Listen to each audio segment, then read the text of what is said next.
Lecture, I am going to start new topic of the computer aided process synthesis. So let's start. You can see on the screen, chapter name is energy integrated distillation processes and topic is impact of operating pressure on distillation column. So we are going to see in this lecture few topics. First one is about the energy integrated process. After that, impact of operating pressure on distillation column by using example of the atmospheric distillation unit and vacuum distillation unit. After that, I will explain you what is the meaning of grain composite curve, and lastly I will explain you how to draw distillation column in TH diagram or TQ diagram. Okay, so we will start here. First of all, you should know what is the meaning of energy integrated process. Energy integrated process means we are going to design such a process which consumes minimum amount of the energy. So that is nothing but energy integrated processes. Now what is the effect of the operating pressure on the distillation column? You can see on the screen, separation becomes more difficult means relative volatility of the component decreases. Means whenever the relative volatility of the component decreases, I can say separation is become more difficult. So I can say at that moment we will require more number of the plates. Okay, so this phenomena is nothing but distillation column. So in this column we are using here tray column. So this might be considered by using impact of operating pressure. Means suppose we are requiring here large number of the trays, but this can be prevented by using vacuum distillation unit. We know that atmospheric distillation unit and vacuum distillation unit. Whatever we are separating in a atmospheric distillation unit, all those things we are separating at the minimum temperature. But whatever the residual part of the atmospheric distillation unit that requires the higher temperature for the separation, that is nothing but high boiling mixture, that we are going to separate in a vacuum distillation column, because vacuum distillation column operates at the minimum operating pressure, that is less than 1 atm. I can say 30 to 50 mmHg. That's why that column is nothing but vacuum distillation column, where we are using minimum operating pressure.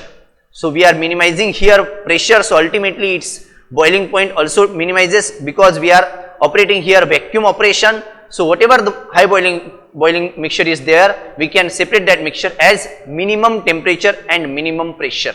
So that is nothing but vacuum distillation operation.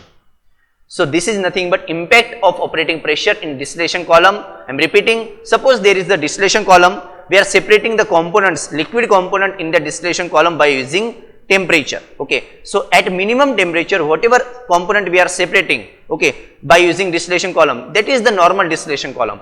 Means I can say example, for example, atmospheric distillation unit. But whatever the residual part, that is the high boiling point mixture, to separate that we want to reduce the operating pressure, means we want to operate our distillation column under vacuum. So this is nothing but impact of the operating pressure.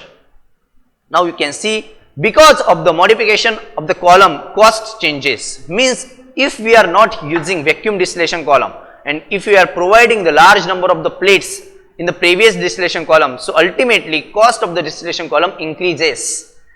Okay, so the limit of the pressure required defined by the high reboiler temperature. So that is nothing but high reboiler temperature means we are separating here high boiling point components by using vacuum distillation column. So you can see here, because of the thermal decomposition of the bottom products or because of the lack of hot utility, means here we are requiring the high reboiler temperature because maybe there is the absence of the hot utility, that is the extra hot utility requirement to provide the heat to the cold steam, or I can say thermal decomposition of the intermediate products.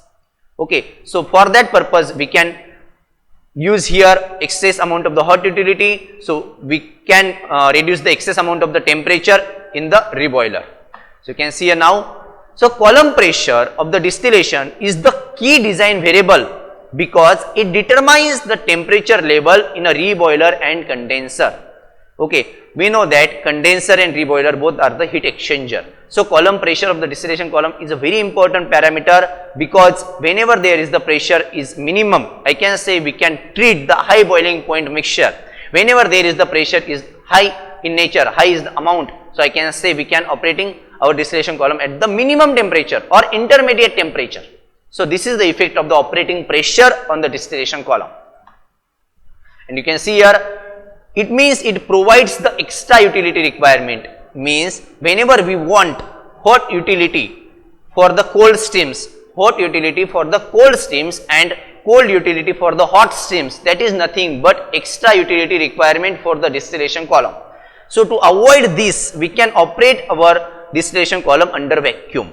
Means we can say, to avoid all this extra utility requirement, we can operate our distillation column under vacuum below 1 atmospheric pressure, that is around 30 mmHg to 50 mmHg.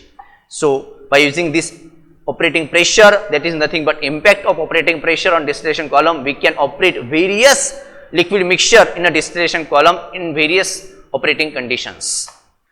And lastly, you can see how to draw all this distillation column in TH diagram or TQ diagram. Means with working of the composite heating and composite cooling. Composite curve means nothing but hot composite curve and cold composite curve, which I am going to explain you in next slide. So whenever working with the composite heating and composite cooling, curves for the processes helps to examine heating and cooling requirement. I told you in previous lecture as well, whenever we have drawn hot composite curve and cold composite curve, I told you whenever there is the excess amount of that red line, means hot stream is available, there is the requirement of excess amount of the cold utility, and whenever there is the means extra amount of the green line, that is the cold stream available, to provide the heat we require the extra amount of the hot utility. So all these stream requirement we can calculate by using TH or TQ diagram.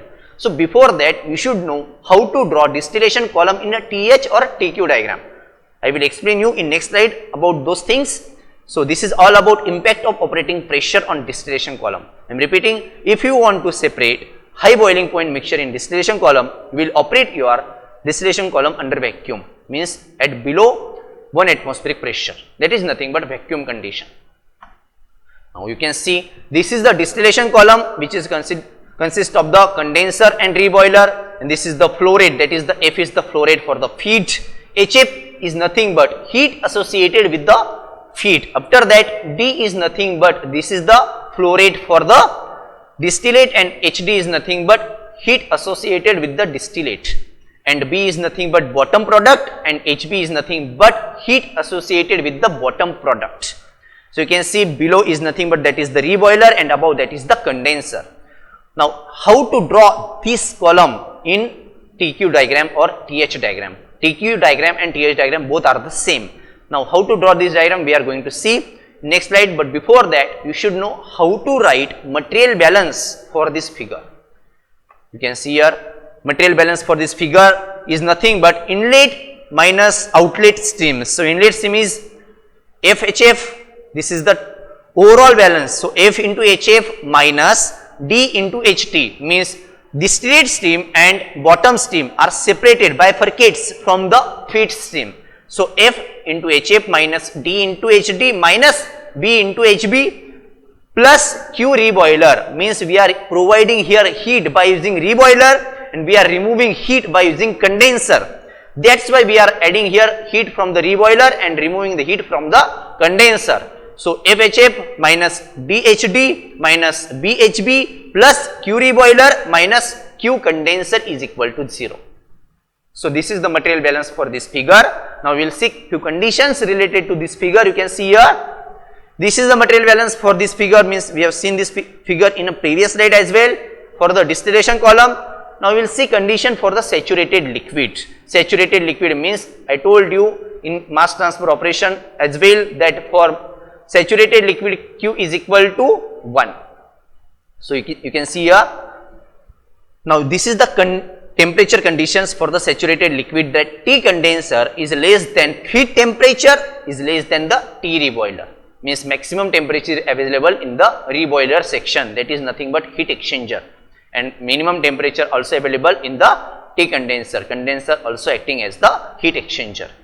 So you can see here, now for 100% efficient process, this is not possible practically, okay, but if that is the possible, so at that condition you can see this material balance having this condition that Q reboiler minus Q condenser is equal to 0. So this value is 0. So modified equation of the material balance is like this. So you can see here FHF minus DHD minus BHB plus 0. That 0 is nothing but Q reboiler minus Q condenser. So finally you can see like this, FHF minus DHD minus BHB is equal to 0, because Q reboiler minus Q condenser is equal to 0. So after putting this value in this equation, you will get this equation. So how to represent this distillation column which we have seen in previous slide in a TQ diagram or a TH diagram? Now you can see here, so this is the figure. So we know that on y-axis there is the temperature intervals, and on x-axis H values or Q values, both are the heat. So you can see here, we know that Q reboiler is the higher as compared to the Q condenser, means temperature in the reboiler is higher as compared to temperature in the condenser, because by using reboiler we are providing heat and by using condenser we are removing heat. That's why Q reboiler is higher as compared to the Q condenser. So how to represent this? In this manner you can see on the screen. So this is the representation of your distillation column in TQ diagram. So above part is nothing but your steeping section, because in steeping section we are having Q reboiler, and in distillation column we know that temperature is high in steeping section. That's why above part in this figure is steeping section and below part is your rectifying section. So in this manner we can represent our distillation column in TQ or TH diagram. Okay, you can see this figure we have seen in earlier class as well. So this is nothing but hot and cold utility requirement in a distillation column, and this curve very important in for exam point of view. This curve is also known as grand composite curve. Grand composite curve means we know that there is the hot composite curve and cold composite curve. If both streams, means cold composite curve and hot composite curve, are available in single figure, that figure is known as grand composite curve. So this figure also can be asked for 5 marks in your exam, only this figure, as like this question may be like this, that explain grand composite curve. So you have to explain this figure which we have seen in earlier class as well. Okay, and the shifting of this all these streams possible only horizontally. This is not possible vertically. Okay. So this is all about this lecture. We will see new topic in the next lecture. Thank you very much.